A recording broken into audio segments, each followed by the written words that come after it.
Assalomu alaykum, xayrli kech. Bu video ham qizlar uchun. Bola bemalol qiz borishinglar mumkin.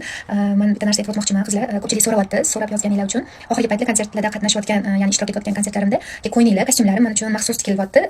Nil Fatiler tomonidan.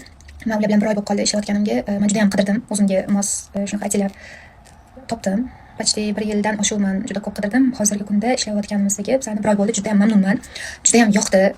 Ko'rayotgan bo'lsanglar, sizlarga ham ko'pchilikdan men ko'raman. Ko'pchilik ham yoqdi. Fatiler o'quv markazini birinchi marta ochyapti. Agar siz qizlar, sizlar o'zingizlarni dizayner yoki tikuvchilik sohasida sinab ko'rib yoki shu faoliyatni olib bormoqchi bo'lsanglar, profil atmetga qilib qoldiraman. Meni shaxsan fikrim, tavsiya qilaman. Juda ham Nilufar opa o'zini ishini ustasi, professional, juda ham professional yondashyaptilar.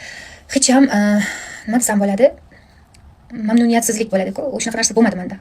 Qolibdi, hammasi menga o'zim tanlagan, xohlagan ko'ylarim qilib berishdi. Ko'pincha men bu narsada ko'ngil borasi juda ham injiqman. Shuning uchun tavsiya